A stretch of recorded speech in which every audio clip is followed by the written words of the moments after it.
welcome to Battlecast, the show where we talk about the greatest battles in history and drink beer. I'm Luke, and I'm joined in the bunker by the man with an infatuation for procrastination. I'm talking about Chris, ladies and gentlemen. Chris, say something to the people. Bunker? No. We are sitting in my North Atlanta ivory tower. That's right, friends. Luke has traveled Mad Max style across the hills of North Georgia to my palatial condo so we can finish the Battle of Atlanta. He appears to have brought with him some type of parchment. It appears to be our first question from devoted listener Christy from Austin, Texas, who wants to know, Luke, why do you mispronounce so many words? Well, Christy, there's actually two reasons. The first one is whenever Chris and I get together, we just feed off each other and get excited. So excited I started talking fast and can't bother with proper pronunciation. That's why my mom always banished us outside every Thanksgiving, which usually ended up with us drinking Mr. Boston's vodka until Chris puked in the bushes. And at the rate we're drinking tonight, we're going to end the same way. Puke in the bushes, that's what people do with plastic jug vodka.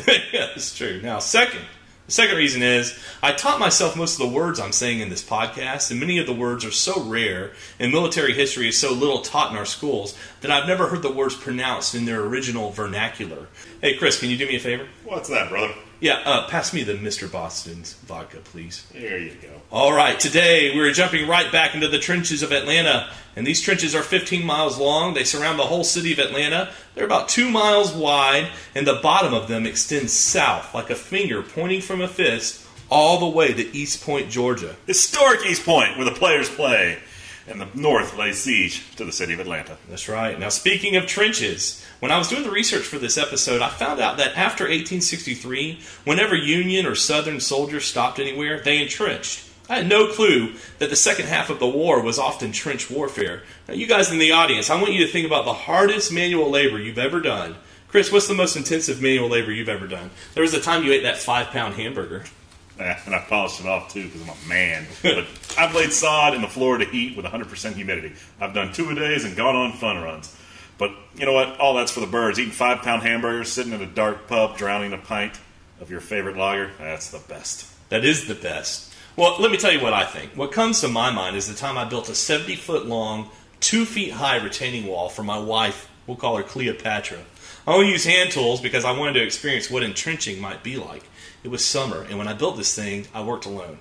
The Georgia heat is oppressive, people. Whenever I finished my work for the day, you could wring the sweat from my clothes like a towel after you go swimming. And the humidity is just oppressive. Now, North Georgia soil is clay and rocky, so you have to use pickaxes to break the rocks and dig the soil out. My body ached for a week, and it was horrible. Now, the soldiers we are talking about in today's show, on both sides, would march 10 or 15 miles, sometimes under sniper fire, in woolen clothes, without bug protection, without ice for their water, in the blazing Georgia summer heat, and entrench at the end of those little hikes. They can't go out inside and sit in the air conditioner for a lunch break. They can't take a cool shower at the end of the day and relax in plush couches. They often survive on hardtack, a kind of stale biscuit that's hard as a cracker. They rarely can take a drink of beer. Put simply, the labor alone is a testament to the strength and determination of our forefathers. So let's have the beers they couldn't in this island of plenty they built for us in our little tower on the hill of North Georgia.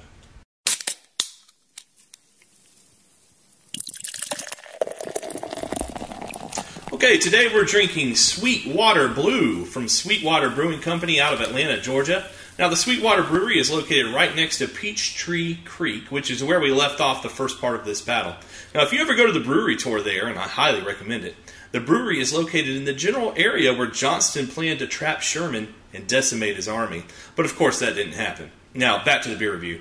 Sweetwater Blue is a unique, light-bodied ale with a hint of fresh blueberries. It begins with an appealing blueberry aroma and finishes as a surprisingly thirst-quenching ale. We're talking 4.6% alcohol in this baby. Chris, what do you think of this beer? Yeah, I drink a lot of Sweetwater, and I do not like Sweetwater Blue. Don't fruit the beer, man. You know what's good? You know what Sweetwater? Sweetwater IPA, man. That's where it's at. It's a much better beer for a hophead like me. One of my favorites year-round. It's an okay beer. Well, let's get back to this beer. I normally hate blueberry beers, but this one's okay. I get way more blueberry on the nose than I do in the taste. I'm going to give this bad boy 3.5 bullets. Again, I'm probably giving it half a bullet more because it's hometown pride. I know Chris doesn't really like this. I wouldn't go out of my way to buy it, but it's a decent beer. I don't mind drinking it in the spring. If you like blueberries or you just, hey, I want fruit in my beer, then buy this. I mean, it doesn't taste bad. It's just not, for me, what I want to taste. But as a beer itself, 3.5. It's better than that Vietnam beer and Chinese beer. God, we had this Chinese beer. That stuff was awful.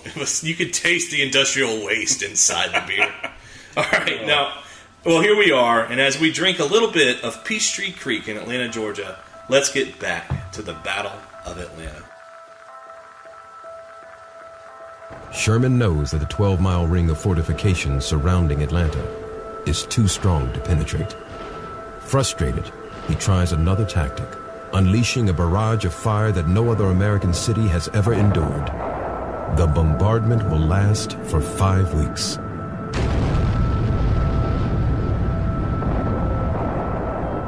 Sherman wanted to do a number on Atlanta, and we wanted to destroy Atlanta and make it a desolation. He would tell his artillery commanders, fire 50 rounds, all guns that can reach downtown. Fire all the guns that can strike the buildings of Atlanta. For the roughly 3,000 civilians remaining in Atlanta, it is horrifying. Sherman orders his men to fire from every gun you have that will reach any of its houses. Sam Richards writes, "A gentleman and his little girl, 10 years of age, were both killed by the same shell last week. Sam Richards." It is one of the most tragic stories of the entire bombardment. The story of Joseph Warner and his 10-year-old daughter, Lizzie. They have their house in northwest Atlanta, and they're sleeping on the night of August 3rd. When a shell comes through and kills her, disembowels him, he's dead within an hour or so. They're buried in Oakland Cemetery, in the city cemetery. And it just shows that, this war, this bombardment, can be reduced to very pathetic individual terms.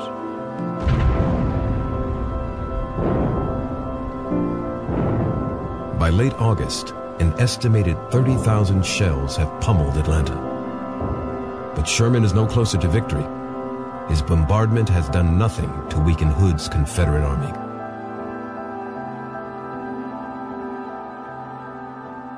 Okay, guys, now I want to give you a quick recap of where we are in this battle. It's July 8th, 1864.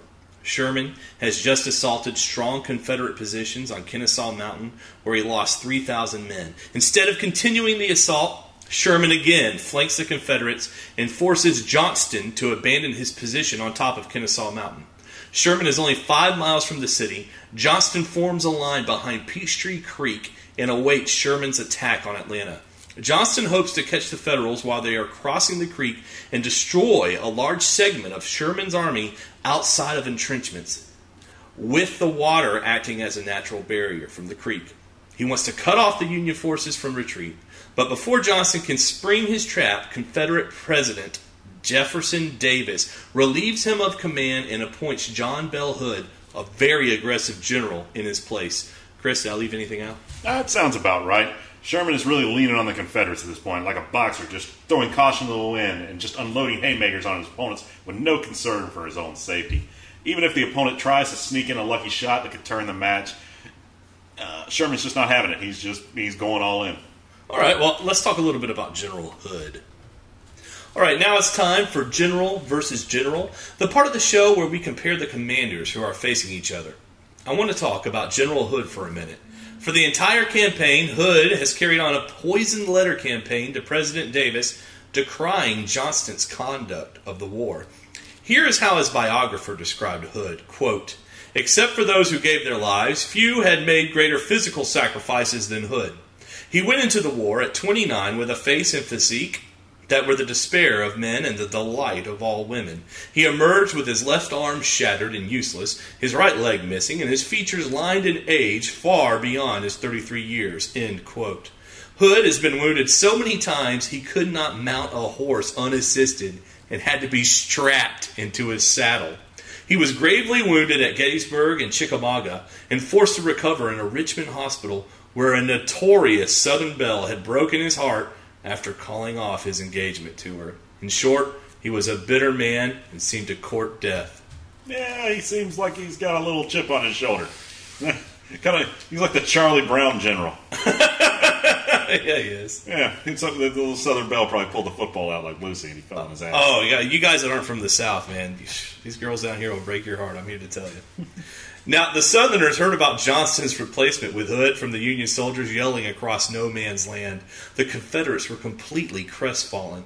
They were extremely loyal to Johnston. And for his part, Sherman was delighted with the change in Southern command. He said at the time, quote, "Hood is a fighting man, but at this critical moment, the Confederate government rendered us a most valuable service. The character of a leader is a large factor in the game of war, and I was very pleased with the change." End quote.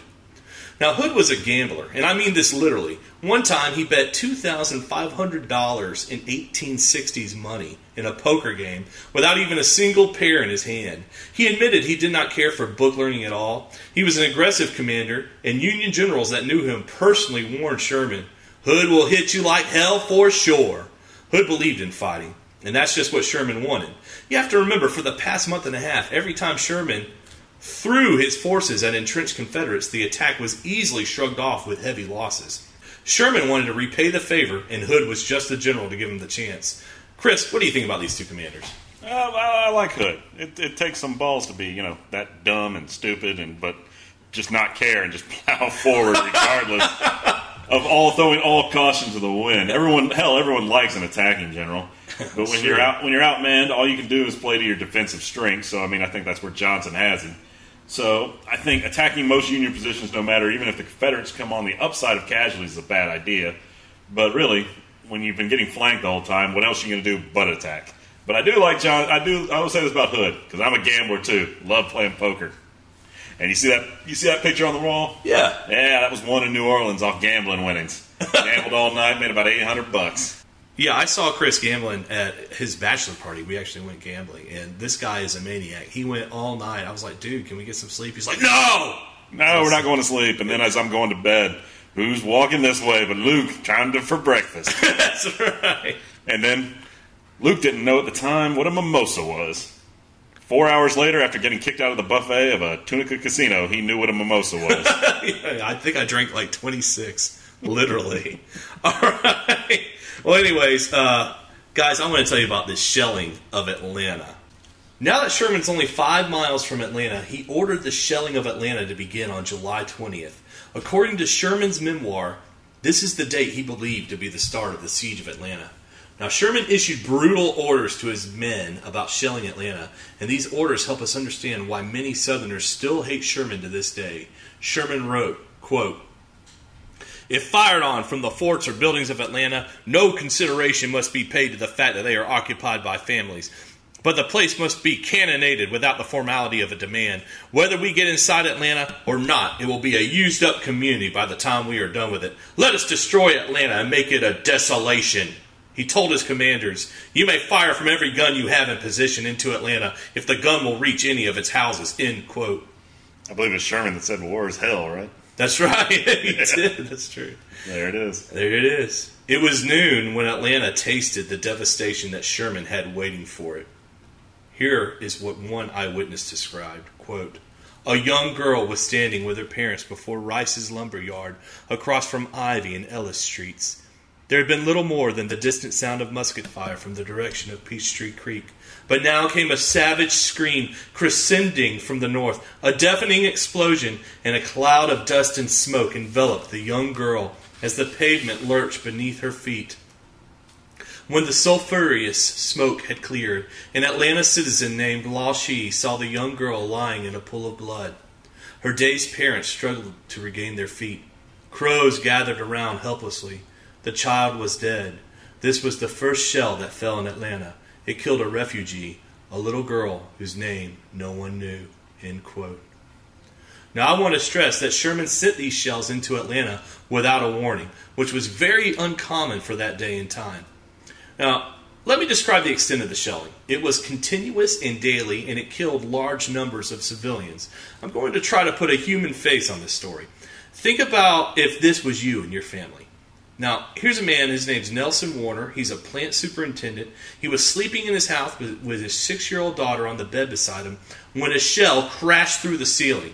The girl's body was cut in half, and Warner bled to death with both legs severed at the thighs. A bombshell exploded behind a wagon carrying Confederate dead and stampeded the mules, who scattered the fragmented bodies for miles up and down the road. Civilians began to be buried in their backyards. Strangers took shelter in the nearest safe place they could find. One eyewitness described what the shelters looked like, quote, "The more furious the firing, the bigger the crowd in the basement. There was no such thing as a stranger. And I remember how the men and boys tried to rattle each other about the way they had reacted to a shrieking bombshell," end quote. Another eyewitness described what the shelling was like, quote, "Before I could think twice, an awful explosion followed. The windows were all slivered, and the earth seemed to me to be thrown in cartloads. My sister screamed loudly and then began to pray. I was paralyzed with extreme terror and could not scream. Before I could speak, another shell exploded overhead, tearing off the corner of a brick store, causing again a deafening racket. The houses of Atlanta were closed and deserted, in many cases partly demolished by shot and shell, or, having taken fire, charred, smoking, and burnt to the ground. The guns struck through houses and exploded amidst families, killing women and children.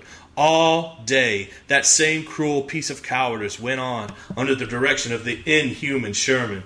The citizens have excavated holes in their yards and covered these with logs and dirt. When the shellings begin, they resort to these for safety." End quote. Actually, this is the source of a lot of the resentment you see in the South today. That was the beginning of Sherman's March to the Sea, when he declared total war on the South and just scorched earth policy. Yeah, it was. So, on one day, August 9th, Union forces sent 5,000 artillery shells into Atlanta. Now remember, Atlanta is only 9 square miles at this time. Sherman is just hammering the city into what he called a desolation. To put things in context, during the siege of Sarajevo, Serbian forces shot an average of 347 shells in Sarajevo, which many people considered a war crime, and the Serbian commanders were convicted of crimes against humanity by the International Criminal Tribunal. Of course, Hood protested the shelling of innocent civilians. He sent several messages under flag of truce to Sherman. In these messages, Hood noted that his forces were entrenched a mile or more from the city center. He protested the shelling of Atlanta, and he claimed that it violated the rules of civilized war. Here is Sherman's reply, quote, "If there are women and children still in the city, they had no business being there. Atlanta is a principal southern depot for the instruments of war, and war, by definition, took no account of innocent lives or property. His intention was and would remain to make Atlanta unfit to live in and incapable of waging war." End quote. If only we were battling today and Sherman had to deal with traffic on 75. And then trying to get around the perimeter. No way he could lay a siege with all that traffic. Oh, yeah, the traffic around here is a nightmare. As in all wars, it was the civilians who suffered. One Union general examined a Confederate bomb shelter to discover, "I never felt more pity than when I looked down into the pit and saw there, in the gloom of a candle burning, women sitting on a floor, resting against each other, haggard and wan, trying to sleep away the days of terror, while innocent-looking children, 4 or 5 years old, clustered around the air hole, looking up with pale faces and great staring eyes as they heard the singing of the bullets that were flying thick above their sheltering place." End quote. Chris, what do you think about the shelling, man? Well, I mean, it's obviously awful, but unfortunate. And as a Southern person, I have an ambiguous opinion of General Sherman. But as just somebody standing by, I agree with him. War is hell, and the quickest way to end it is to make it as terrible as possible. His actions really shocked people at the time. Yeah, because they weren't used to total war. This one historian called this the first total war. Yeah, the American Civil War is the prelude to the Great War, World War I. And, Sherman's just doing what they're going to do, what the Germans and everybody else is eventually going to do in that war, which is just lay waste to cities and just burn it all down, and civilians are finally going to get a taste of war. That's right. And personally, I'll let Sherman's record speak for itself. Now, our first battle with General Hood facing Sherman is the Battle of Peachtree Creek, which took place on July 20th. You guys in the audience have to remember from the last episode that Sherman has split his army into 3 separate segments that act independently from one another. Sherman has used this to his advantage by having 2 armies attack and hold down the Confederates while his third force outflanks them. He's done this many times. Now, there's a problem with this strategy, though, and the problem is this. Sometimes one of your army segments can get far away from the other 2 and become isolated. In fact, this is what Johnston was hoping for during the entire campaign. On July 20th, Hood sees Sherman's mistake. One army group commanded by a general named George H. Thomas is 4 miles away from the other 2 army groups. It's finally happened. He's isolated. Hood plans to attack and annihilate this force. Now, not only is Thomas's force separated from the other 2 army groups, but it's also crossing a creek at several different points. Hood hopes to attack the Union force while it's crossing the stream and catch the Federals unprepared. What do you think, Chris? Is this a good strategy on Hood's part? Yeah. You got one army group just out away from the other 2 army groups. Crossing a creek. Which we don't, I mean, is it a shallow creek or is it a deep creek? So Peachtree Creek. It's Peachtree Creek. We've seen that. It's a fairly deep creek. It has a bridge going across it now. But, yeah, it's fantastic strategy on Hood's part if he can destroy the army. Yeah, well, let's see what happens. Tell me what happens. Here's the problem. Thomas's men are already across the stream, and they've prepared haphazard but still substantial breastworks to protect their lines. Still, this is a sound strategy on Hood's part. The Union forces haven't had time to construct elaborate trench works that are nearly impossible to storm. Hood wanted the attack to start at 1 p.m., but because of communication troubles, the attack didn't start until 4 p.m. These 3 hours cost the lives of many men, and we see that a lot in war. Now, the first Confederate troops attacked with their infamous rebel yell. Beaten back at first, they charged again, and then again, with the fiercest fighting taking place in the middle of the Union's main line of battle. General Thomas, watching the battle from the opposite bank of Peachtree Creek, saw his men in danger of being surrounded. The Confederates swarmed out of their entrenchments, hurling themselves on the Union line and fighting hand to hand. Worse still, 2 Union brigades had retreated, and a New Jersey infantry division had been taken completely prisoner by the Confederates. Thomas watched in horror as his line began to bend. Before it broke, he had to do something. And that's when he drew his sword and personally led and commanded 6 artillery pieces to follow him across the creek to high ground behind the Union line. From there, the 6 cannons pumped death into the ranks of the attackers. The artillery decimated the Southern ranks. Whole clumps of men were eviscerated in tidal waves of shell and dirt. It was too much for these men and probably any men to bear. But still, the Confederates attacked, their commanders begging for reinforcements to break Thomas's bent line once and for all.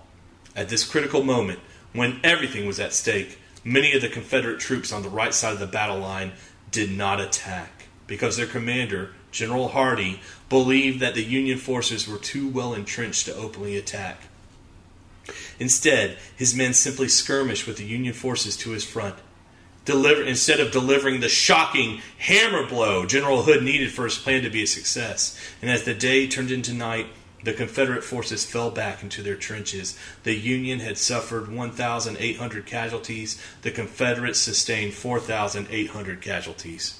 Look, isn't this something we hear about a lot during the Civil War, where just like somebody didn't attack or was in the wrong position a lot of times just because of bad communication? Oh, yeah. Oh, of course. And you got to think, the communication is with signal flags, and it's with men on horseback, messengers. They have a big powwow before they go to the attack, and then everybody's pretty much on their own. You know what I mean? How bad would Hood have been pissed at these people? He's attack, and then one of the guys is like, I'm holding my position. Oh, he flipped out on Hardee. He really did. He was enraged. That's probably why that guy went to go start a burger joint. Well, listen, yeah, Hardee's, but great burgers. But listen, it is good. It is good. Listen, here's the thing. He just took over command. He does know these generals, but he hasn't been in command of these generals before. So how they're going to react to him, he's not really sure. And this is at the most critical point And he doesn't know their personalities, which ones are aggressive, which ones are cautious. He knows them, but he's never commanded them. And until you're in that position of authority, it's like the guy at the office who's a goofball. Yeah, he's great. You love him. But if you were his boss, would you love him? You see what I mean? Johnson, where's those reports? I don't know. That's the problem. All right, so anyways, let's get back to the battle. Here is how one wounded soldier described the scene. Quote, "The plains and hillsides were strewn with the corpses of men where they fell. The dead and dying were lying close together. There's the groaning and the crying of the wounded. In quiet tones we speak to each other. The question passes back and forth. Hey, where are you wounded? I got hit through the body. And you? My arm's broken. Hey, my knee was smashed with a piece of shell or a mini bullet through my foot." So the low replies pass around the field of death. End quote. Something else happened on July 20th. Sherman does a giant flanking movement with an entire army, and he moved around Stone Mountain and took Decatur, a major railway hub which connects Atlanta to Virginia. After this point, Atlanta was cut off from the large Confederate forces in Virginia. Not only that, but now Sherman's forces are only 1.5 miles away from Atlanta. Sherman's noose was tightening around the city.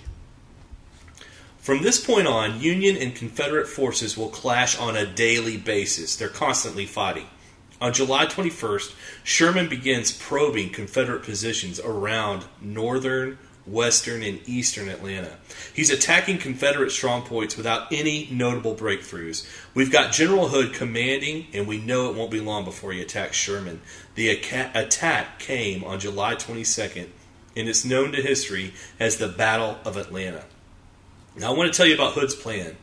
General Hardee's Corps, who just fought on the Battle of Peachtree Creek the day before, the people that didn't attack when they were supposed to, this corps is told to leave their trenches in the north of Atlanta in the hands of a small force of defenders. They're going to complete a night march 15 miles south through Atlanta into the suburbs and east towards Decatur to come up behind the Union forces' extreme left rear and attack them from behind. Now, these people are marching. They're not these are miles apart. It takes me 40 minutes to get to that side of Atlanta from where we are in the Ivory Tower here. Yeah. And they're marching. What's Hood doing? Why, at night, but still, they don't have people out there watching, going back, and picket forces from the Confederates figuring out, hey, he's marching over here. Well, they know where the Union is. That's why this is actually a decent plan. The problem is they're having to march all night, 15 miles, and then attack at dawn. The Confederates, they're leaving a small token force to defend the fortifications, marching from the north fortifications through Atlanta south, so down towards East Point. So Hood's just reacting to Sherman's movements. He's not... No, Hood is trying to go around the Union's new position that hasn't been heavily entrenched yet. So they just took Decatur, all right? Yeah. Now Hood is sending an Army Corps around that position near Decatur. So he's sending it south, and it's going to go east and then come around it? That's right. Like just think of a half of a circle. He's pulling a half of a circle. Or like the letter J. Oh, okay. He's going around, he's going to hook and then attack. It's actually a good plan, but the problem is they're marching. It's not like today where you have street lamps. I mean, they're marching in the black of night. Oh, yeah, there's trees. They're marching on dirt roads. And if they're lucky, there's roads. Sometimes they actually marched across country. Yeah. Or marched across country, excuse me. Okay. So this is the newest part of the Union siege works they're trying to attack. The Union forces had only occupied the area the day before, so their defenses should be weak. So simultaneously, Hood's going to send Confederate troops that are facing the front of this new Union force and have them attack the front of it, okay, at the same time.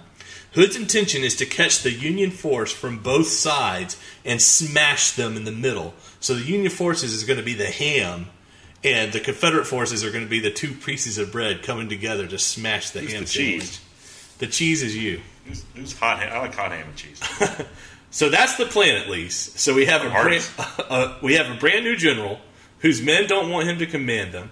We have an army that fought all day and is being sent on a 15-mile march through difficult terrain, who must attack after walking 15 miles in wool in the Georgia summer. And, buddy, let me tell you, it's hot in Georgia in the summer, even at night. Yeah, but we'll breeze. Not this. If you've ever worn those uniforms, if you've ever done reenacting, they're super hot. Well, let me tell you, listeners, the Georgia summer, it's blistering, okay? The air you breathe can actually just feel, you can almost, I want to say burn, but it's like breathing super hot steam. It makes you uncomfortable. What do you think, Chris? Is this plane going to work like clockwork? What do you think? No, they've proven they don't. Hood's proven he doesn't have good command over his units. The communication, as you say, the Georgia heat and marching. Sherman's dictating everything. Hood's reacting to Sherman, even though Hood might be thinking he's going to attack. He's still just reacting to Sherman. Well, like you said, the problems start immediately. For one, the Confederates are worn out from fighting, and many fall behind and literally lay on the side of the road. They're so tired they pass out on the side of the road during the 15 miles march. Another problem is the Confederate officers have no maps of the area and that they're marching through. They run into thick thickets, ravines, woods, and bad roads and marshes. All of these barriers fragment and disconnect the army. So instead of one solid battle mass, the Confederates start to form large numbers of regiments who are going to attack piecemeal. Hood is expecting to hit the Union rear with a sledgehammer. What arrives to attack the Union lines is 10 fly swatters attacking at different times in different positions. Moreover, Hardee's Confederates had failed to march to the rear of the Union position, and they actually attacked the side of the Union army instead of the rear. Here's how one historian, citing an eyewitness, describes the beginning of the Confederate attack. Quote, "The attack was far from disciplined and even. It was uncoordinated and sporadic.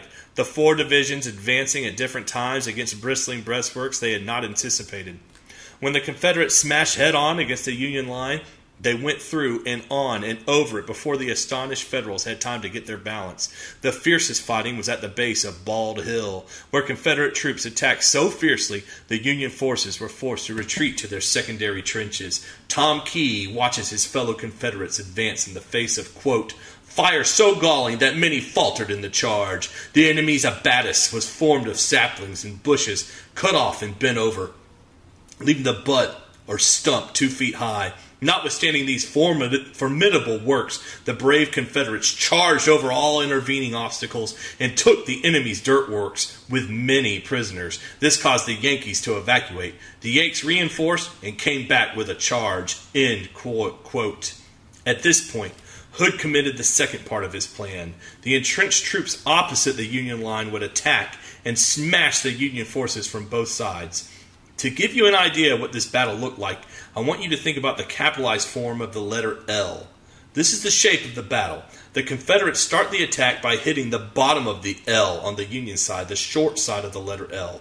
The Union forces fall back, but they rally in their secondary trench works and are not broken. Now Hood is sending his forces out of their trenches and attacking the rest of the letter L, the long side of the capital letter L.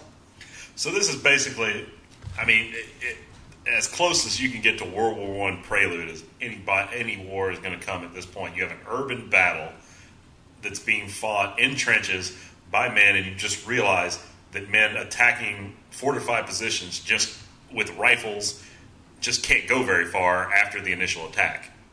Honestly, I think there is huge connections between the Civil War and World War I. But I think what a lot of people, especially Americans, don't realize is that the Boer War had a lot of the trench networks and a lot of the same tactics we'll see in World War I. Of course, it took place right at the turn of the century, 1899 to 1902.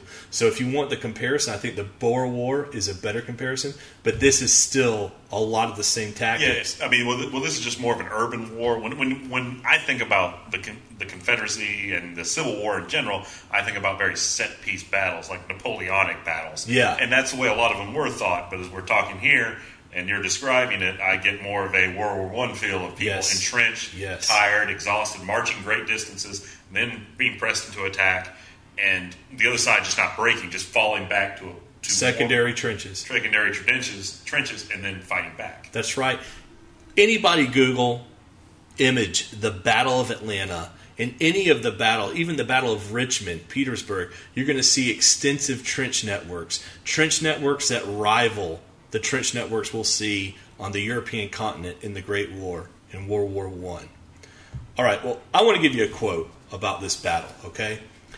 Sam Watkins is a Confederate private, and he described this part of the attack. Quote, struggling forward, beside Watkins was a private named James Galbraith, who cried unceasingly, God have mercy on my soul! Oh, God have mercy on my soul! He stopped any chance he could to kneel and pray, and he included his family in his prayers. Please, Lord, have mercy on my wife and children.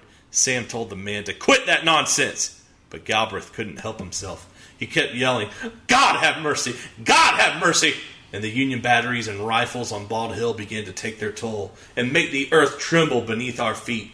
A discharge of cannon and a ball tore through our ranks. I heard Galbraith yell out, Oh God, have mercy on my soul! The ball had cut his body nearly in two.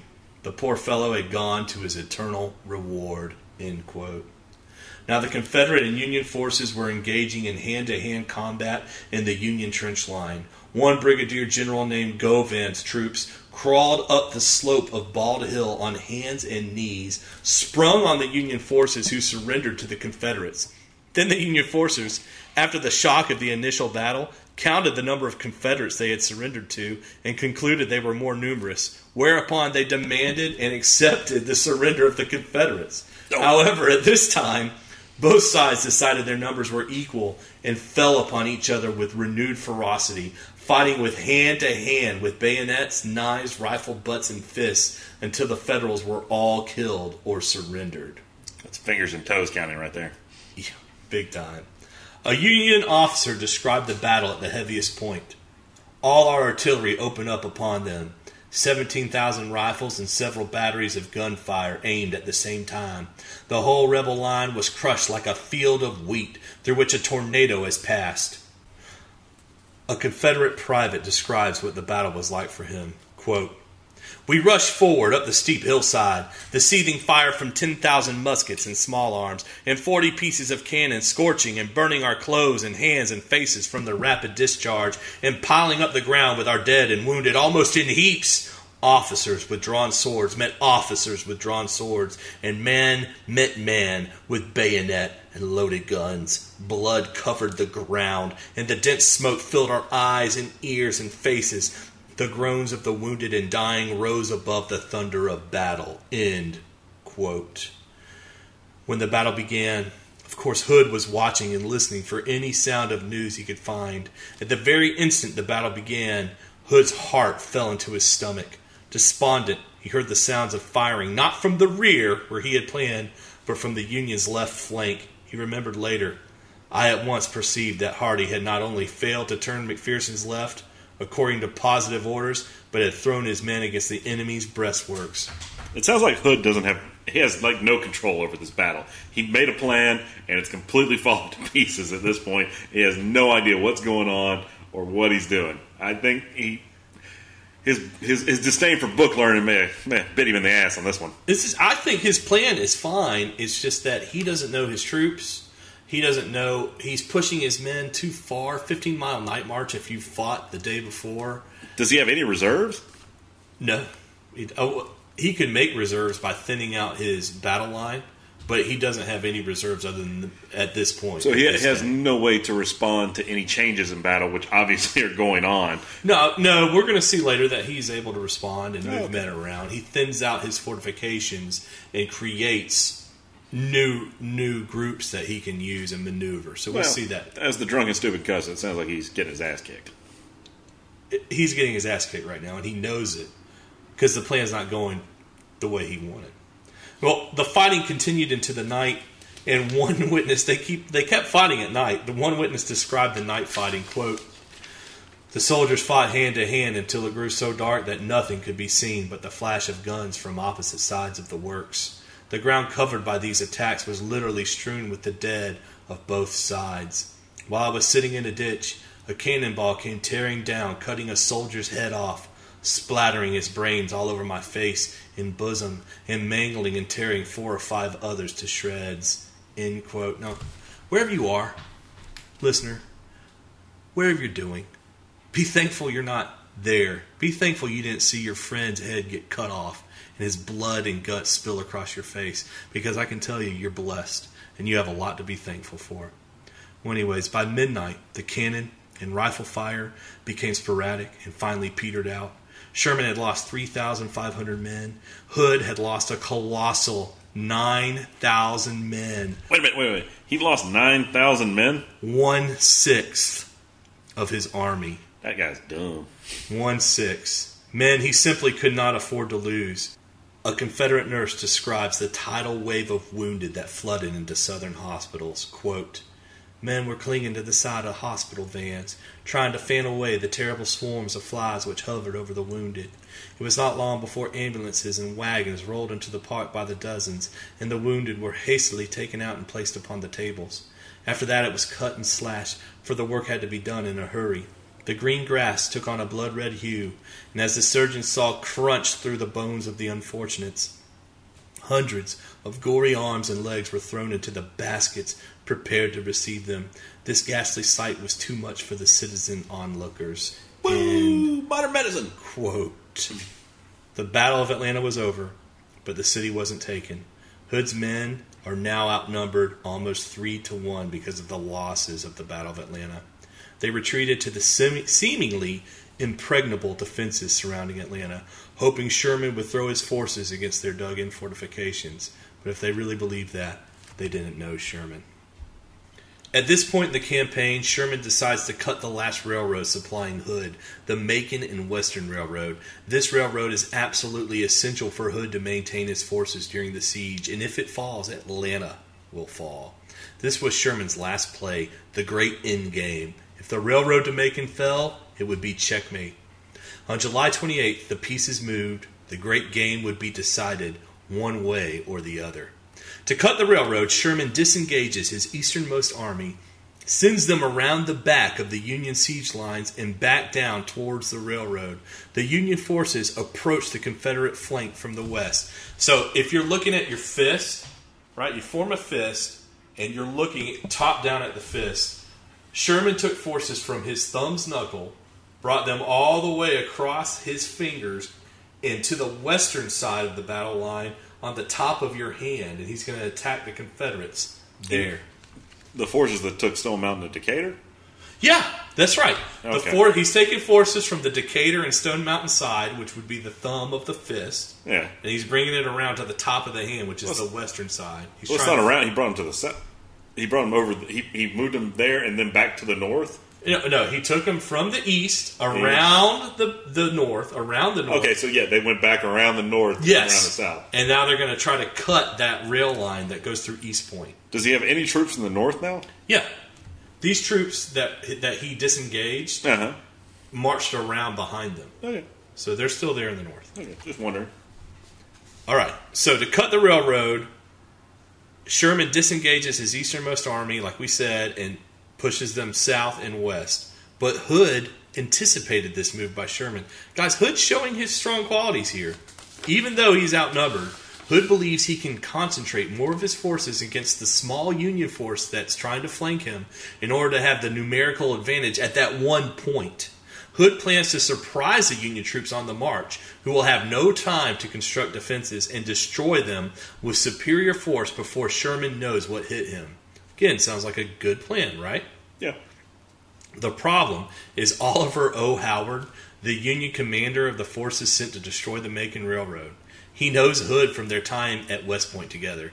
Now, West Point in those days was very small, not like it is now. Some classes had only about 80 members. Hood went to West Point? Yeah. Yes, he did. No, he doesn't like the book learning. No, he doesn't, but he went anyways. The point is, with conditions like that, you really get to know your classmates. There's only 80 people, you know. It's like if you ever went to a small-town high school, everybody knows everybody. I did. That. Thanks for the F-bomb, Chris. So, yeah, like I was saying, the point is, in conditions like that, you really get to know your classmates. You live together, you work together, you study together, and Howard knows Hood is aggressive. I think if anybody ever met Hood, they know he was aggressive. So Howard sets up detailed defensive works to catch Hood in his own trap. So Hood plans on attacking Howard, and they're going to be out in the open, but Howard anticipates this and creates very detailed trenches to catch Hood, and you know it's going to be effective. Well, let's see what happened. On July 28th, Hood attacked Howard at a small church called Ezra Church. The battle is called the Battle of Ezra Church, or sometimes the Battle of Ezra Creek. To Hood's horror, the Union forces had constructed trenches on strong ground with detailed log earthworks. The Confederates, exposed, threw themselves against the Union earthworks. Historian Samuel Carter describes the assault. Quote, "With no time to organize an orderly advance, the Confederate general gave the order to attack, flinging his forces in uncoordinated charges wave after wave against the Union's front. The first units to advance, waving their muskets with defiant rebel yells, found themselves tangled in thickets and underbrush. Like trapped animals, they struggled to get free, while Union rifles picked them off with cold precision. As those left standing started to withdraw, a fourth wave came up behind them, struggling over the dead and wounded. The Federals crouched behind their chapel pews and holy timbers of the churches that they had destroyed to reinforce their earthworks, and they racked the Confederates up 2 and 3 deep. Then the Union forces poured out of their breastwork to finish the slaughter with knives and bayonets. Howard ordered up his field artillery, placing it so that it could enfilade the field, and poured a rain of shells on the disjointed lines of the attackers. For 3 hours, the Confederates fought with a desperation born of the trap they had stumbled themselves into." End quote. Hood realizes the futility of attempting another assault and withdraws his forces. The Confederates lose 4,000 men, wounded or killed. The Union forces lost 600 men. All right, I'm like picturing this. It would have made more sense for the Confederates just to abandon Atlanta at this point, or even before points, and just pull back and then fight in the countryside, fight a more guerrilla warfare. I mean, Hood just you're forgetting the overall Confederate strategy. If the overall Confederate strategy was defensive up until Gettysburg. If Sherman takes Atlanta, if they can put it in the newspapers in the North that he took Atlanta, there's your major Union victory for the presidential election that's coming in November. All right? That's only, 3-4 months away.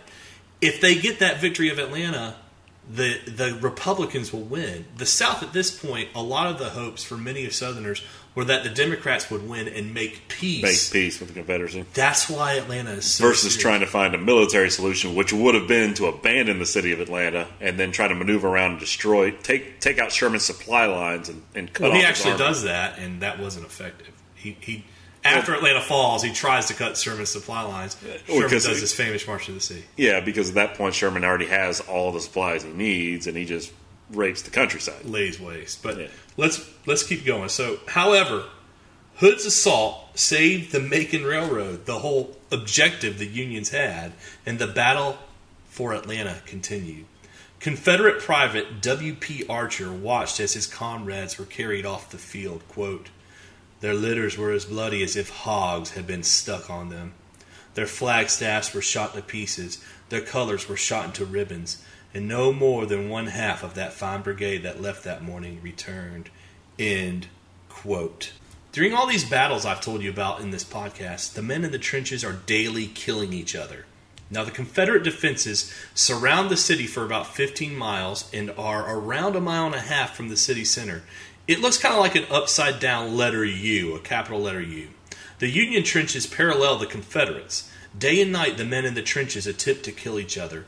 Here's how one historian described it, quote, "Each night the Federals tried to move a few yards closer to the city by digging new trenches forward of those they had previously occupied, while Confederate sharpshooters, tossing out fireballs of kerosene-soaked cotton to illuminate the field, tried to hold them where they were.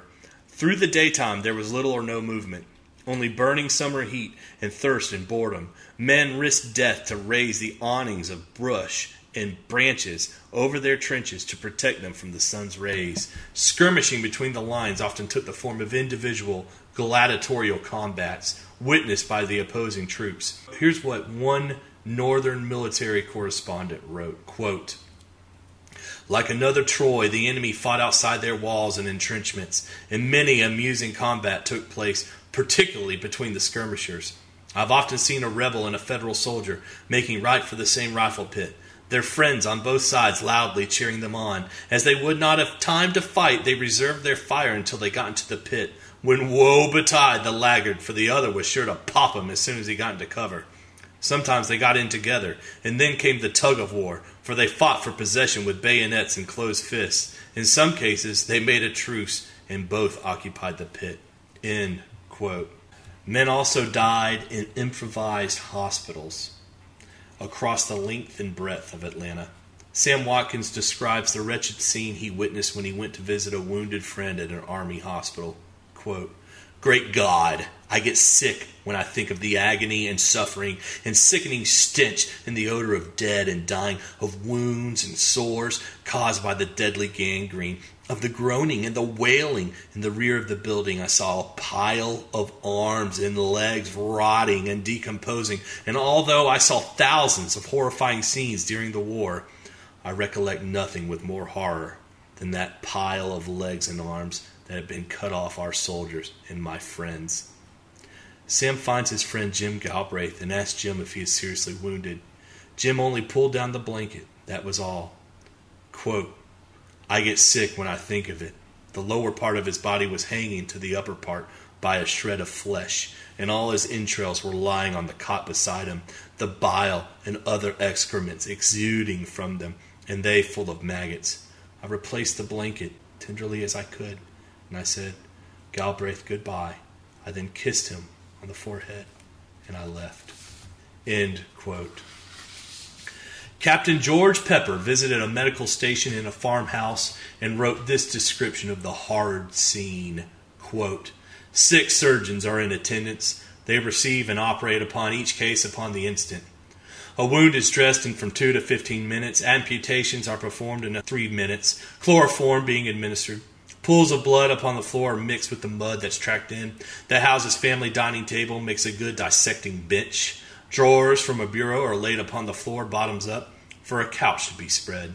In a bed, in one small room, lay 3 terribly wounded men side by side, the family bedding saturated with their blood. A lieutenant lies in a corner. He's dead. Died from his wound before it could be dressed. A private sits upon a table, naked to the hips, a musket ball having passed through his body from side to side, 3 inches below the armpits. He talks, is very pale, but he'll live. Another sits on a chair, his leg cut off below the knee with a shell, as clean as with a knife. A Kentucky captain, shot through the thigh, is seized with a spasm of pain while being taken from the ambulance into the house. He catches the sleeve of his coat near the shoulder with his teeth, and he bites, as would a mad dog." End quote. Oh, that's some gruesome scenes right there, Luke. But we got to remember, the Civil War also marks the beginning of modern medicine, especially on the battlefield. I wouldn't say that. I mean, these people are getting chloroform. That's true. Point taken. Before they get their limbs hacked off, but at least they know about gangrene and hacking those limbs off. I mean, I imagine 20, 30 years before, those things probably wouldn't even have been there. The leg would have gone gangrenous and they would have died. Or they would have been wide awake, maybe have some whiskey or some kind of alcohol You to got to numb the pain. think, this is a description from a Union farmhouse. In the South, they often perform these surgeries without chloroform. Oh, this supplies. Oh, this is the Union? This is a Union description. Oh, wow. Yeah. So this is I was about to ask, like, what are the conditions in Atlanta at this time? It's horrible. And near if the end. anybody is interested, you need to watch the movie Gone with the Wind. And if you want to know about women, read that book. I've learned more about women from that book. But there's excellent descriptions of the Battle of Atlanta in the book. And the movie has some very moving cinematography depicting the hospitals, and it's fairly accurate. Now, it's still Hollywood, but it's the closest you're going to get with high quality. So anyways, this was the macabre scene that greeted the wounded Civil War soldier, a carnal house of death and suffering masquerading under the name hospital. On August 26, 1864, something strange happened in Atlanta. The Union troops disappeared. No one in Atlanta could believe it. Hood, inspecting the Union trench works, was optimistic. "My God, we have beat them. We have starved them out," said Hood. Citizens left their bomb shelters and danced for joy in the streets. There was no doubt about it. Sherman, the Federal soldiers, the terrible shelling raining death on the daughters of Atlanta was gone, just like that, like a dream or an answered prayer. The church bells pealed the song, "Peace on Earth," across Atlanta. That's literally true. But Sherman was not gone. Instead, he was encircling Atlanta in a wide sweep, cutting himself off from his own supply lines for the first time. Each soldier carrying enough food for 10 days. Sherman's plan was simple. Since the Confederates had lengthened their trench works to protect the vital railhead from Macon at East Point, Sherman would go deeper into southern Georgia and cut the rail at 2 places. One army would capture the rail line at a little town called Rough and Ready, and another army would capture the rail line at the town of Jonesboro. One more army would act in support of the other 2. After the towns were captured and the Confederates were cut off from resupply, Sherman would unite his forces into an overwhelming force and march on Atlanta from the south. No one saw this coming. His own subordinates counseled him against the plan, but Sherman brushed off their advice. He aimed to crush Atlanta his own way. Sherman definitely playing the gambler, rolling the dice on his own part, for his own part. That's true. And as the citizens and soldiers of Atlanta celebrated Sherman's withdrawal with feasts, they didn't know they were eating the last of their supplies. Sherman was marching south. It was August 30th, 4 days into Sherman's advance, that Hood finally realized what was happening. The West Point Railroad at Rough and Ready had already been cut. Hood had to save the rail line at Jonesboro, or Atlanta was doomed. The problem was Hood's intelligence reports. Hood believed only 2 or 3 corps were attacking the rail line at Jonesboro, when in fact 2 Union armies were. Hood quickly dispatched 24,000 troops to protect Jonesboro. The fate of Atlanta rested on these men's shoulders. "You must not fail to attack the enemy as soon as you get your troops up," Hood commanded in a telegram. It was the last telegram he would send. The next day, the lines were cut. Hood's Confederates arrived and found the Federal forces massing a mile from the town. Following their instructions, the Southerners immediately attacked the Federals, giving their men no time to rest from the forced march from Atlanta. The Confederates repeatedly hurled themselves on the Union entrenched forces in repeated, uncoordinated attacks. The slaughter was terrible. General William Hazen remembered how the Confederate dead and wounded were actually piled on top of one another. The Confederate troops had lost heart and began to withdraw after taking light casualties. Some refused to march to the attack. One soldier who was there said, quote, "The soldiers distrusted everything. They were broken down with their long days' hard marching, were almost dead with hunger and fatigue. Everyone was taking his own course and wishing and praying to be captured. Hard and senseless marching with little sleep, half rations, and lice had made their lives a misery. It was too much for a human to endure. Every private soldier knew that such things as this could not last. There was no hope in the future for them." End quote. I mean, so basically this guy's describing he's been under, as the Confederate soldier, he's been under siege for what, a month and a half, 2 months now? 6, 8 weeks? Yeah. This is a guy that's probably been at Kennesaw and retreated with Johnson and then force marched and moved around all Atlanta trying to... While being shelled, while getting half rations, while your supplies are getting constantly picked off by Sherman's cavalry. So as we continue to make comparisons of modern warfare and what'll happen, 40 years later in the Great War, it just becomes, this guy's suffering from shell shock. He's been on the line for 8 weeks. He's getting shelled repeatedly. Yes. And he's just done. He's done. Well, 2,000 Confederates died in the initial attacks compared to only 300 Federals. At night, the Confederates withdrew and dug in on the outskirts of Jonesboro. Hood now believed Sherman's forces were going to attack from the rail line at Rough and Ready. Accordingly, he withdrew an entire corps from the defenders at Jonesboro. So the main attack's going to come here, and he withdrew men from it. The next day, September 1st, the Union forces, outnumbering the Confederates almost 7-1, surrounded and attacked the Confederates. One Northern eyewitness described the attack, quote, "It was a glorious battle. We had to go forward together over that open field, facing and drawing near to death at every step we took. Our horses crazy, they were frantic with the howling shells, the rattling of canister and the whistling of bullets, ourselves delirious with the wild excitement and thinking only of getting over those breastworks. Great volleys of canister shot sweeping through our lines, making huge gaps, but the blue-coated boys filled the gaps and still rushed forward, right into the jaws of death. We left hundreds of bleeding comrades behind us at every step, and the line moved closer, steadily forward to the enemy's works, over the works with a shout, over the cannon, over the rebels, and they commenced the stern work with the bayonet." End quote. So even though the Federals are advancing, those brave Southern boys are still fighting to the last man. They're making them pay for every inch as best they can. They're doing what they can. As night fell, the exhausted rebels fell back into Jonesboro. Sherman didn't press the attack because he knew the surrounded Southerners would be overwhelmed by his ever-growing forces in the morning. That night, the Confederates abandoned Jonesboro and retreated to Atlanta. I've seen a lot of different casualty figures for this battle, but I'm going to estimate the losses at 2,000 for the Union and 1,000 for the Confederates. The railroads connecting Atlanta were cut off. Atlanta, the heart of the South, the major connecting rail hub of the South, was cut off. Sherman was marching north. On the night of September 1st, Hood realized he is cut off. He ordered all of the trains, goods, and ordnance that his men could not carry be destroyed. He was abandoning the city. Atlanta had fallen. Roving bands of deserters, stragglers, and runaway slaves appeared from nowhere. A citizen described the scene as Hood withdrew his forces. Quote, "This was a day of terror and a night of dread. The inhabitants of Atlanta began to scramble to get away. Others fought to procure supplies of food for their families. If there had been any doubt of the fact that Atlanta was about to be given up, it would have been removed when they saw the depots of government grain and food thrown open and the contents distributed among the citizens by the sackful and cartload.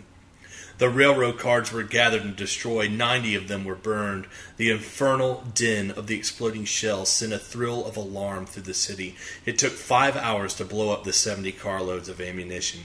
The flames shot to a tremendous height, and the exploding missiles scattered their red-hot fragments right and left. The very earth trembles as if in the throes of a mighty earthquake. The houses rocked like cradles. Thousands of people flocked to high places and watched with breathless excitement the volcanic scene on the Georgia Railroad." End quote. Where are they blowing all this stuff up at? They're blowing everything up on a depot, a giant depot that you don't see often today because we don't use trains so much. So Hood's not trying to carry any of this stuff, as his army's obviously retreating into northern Georgia, the Appalachia, the foothills of the Blue Ridge Mountains. Yeah. He doesn't think we should carry some of this stuff with us. As much as they could, they did carry. What they couldn't, they gave out and destroyed the rest so it wouldn't fall into Union hands. That's standard for army. That's standard, but yeah.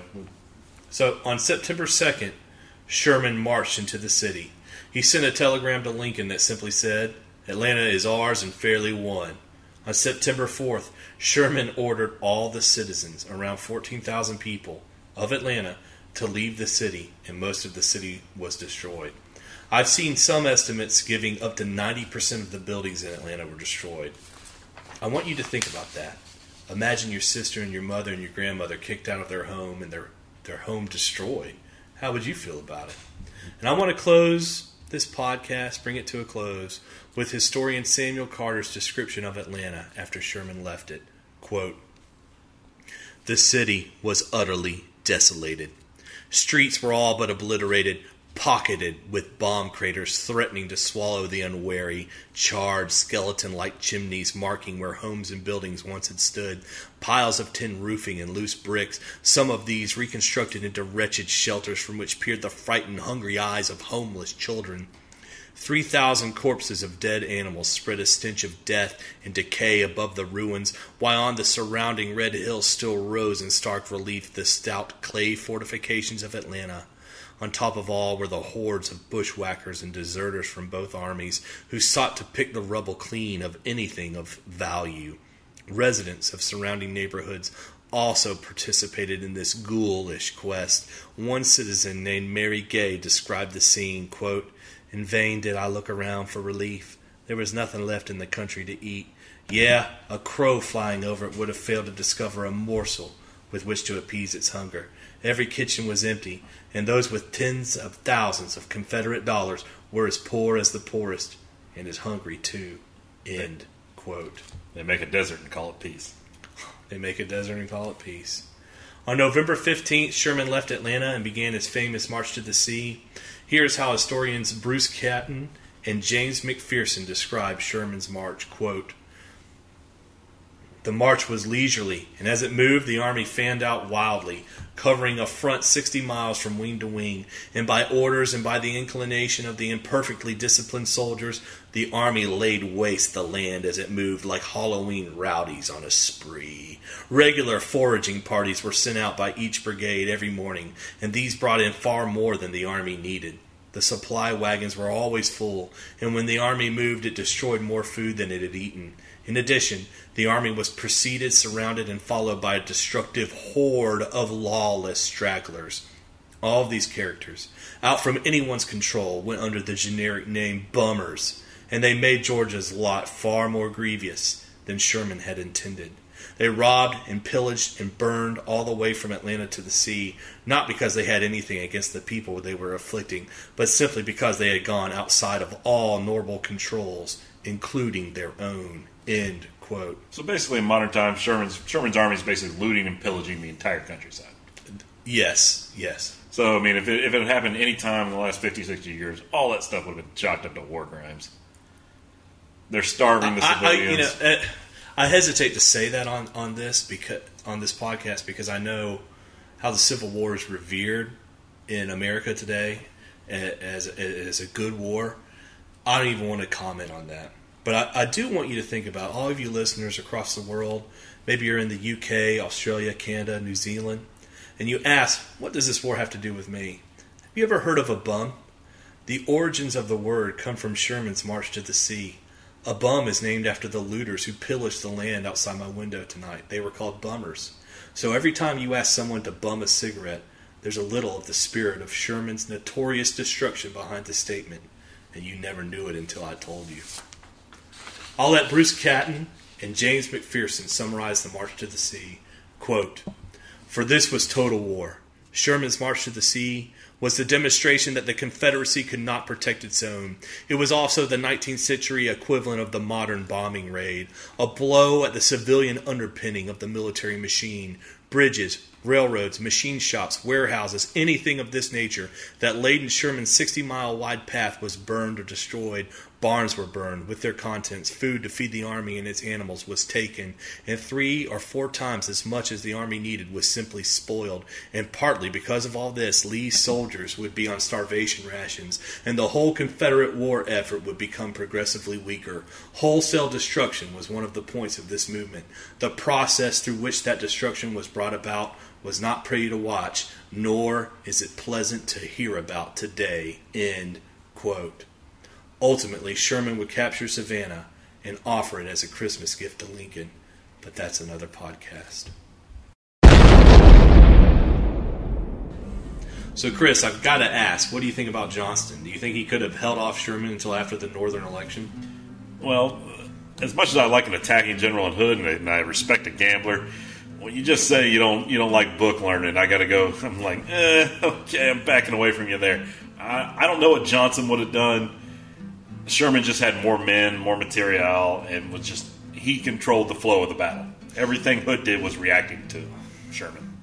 I think Johnston would have made the March to the Sea a much more hazardous affair for Sherman. Oh yeah, I think Johnson probably would have realized, like we were talking about earlier, that I can't hold Atlanta, back out with my army, and even though Sherman's going to take Atlanta, as soon as he tries to leave it, you're going to make him pay for every inch of that soil. Yeah, I think Johnson was really good at that. If you look at the numbers, he did retreat, but he usually lost a lot less men than the Union forces. Yeah.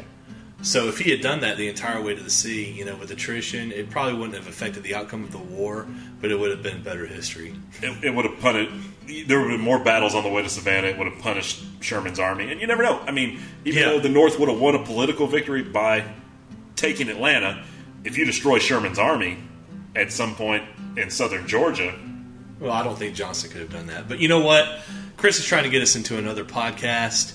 We just finished up another one here in the Ivory Tower of Atlanta.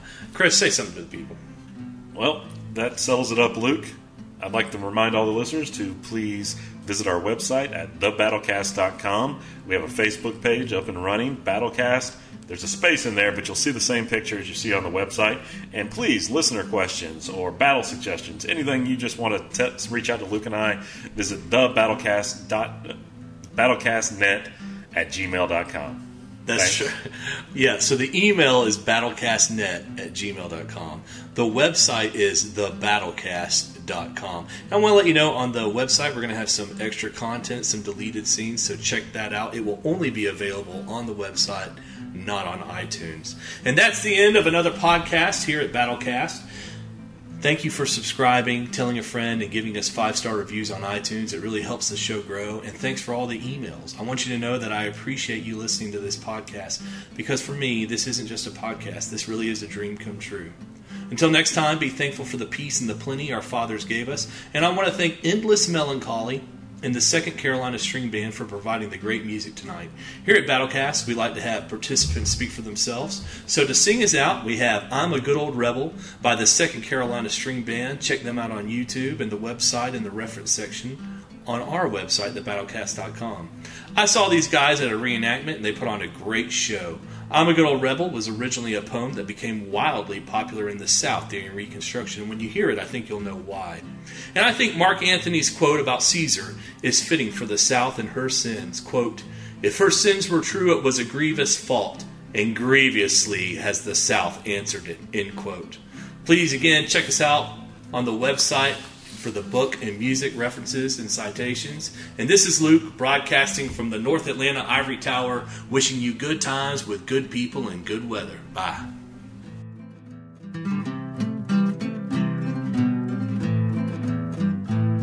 Oh, I'm a good old rebel, now that's just what I am.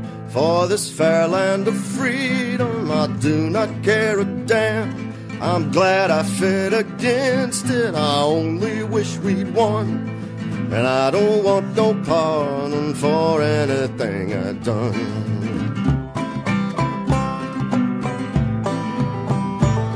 I hates the Constitution, this great republic too. I hates the Freedmen's Bureau in uniforms of blue.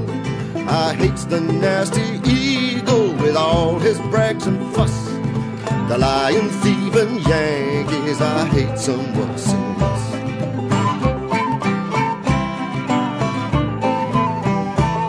I hates the Yankee nation and everything they do. I hates the Declaration of Independence too. I hates the glorious Union, 'tis dripping with our blood. I hates their striped banner, I fit it all I could.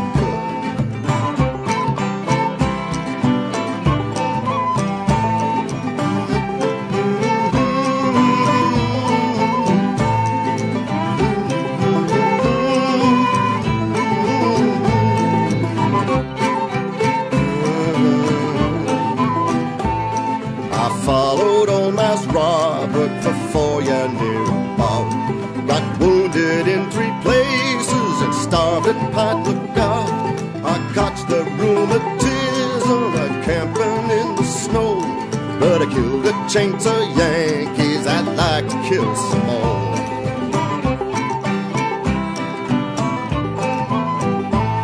$300,000 Yankees are stiff in southern dust. We got 300,000 before they conquered us. They died of southern fever, southern steel and shot. I wish there was 3 million instead of what we got.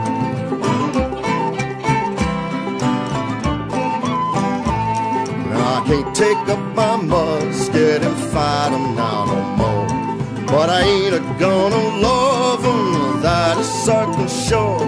And I don't want no pardon for what I was and am. I won't be reconstructed, and I don't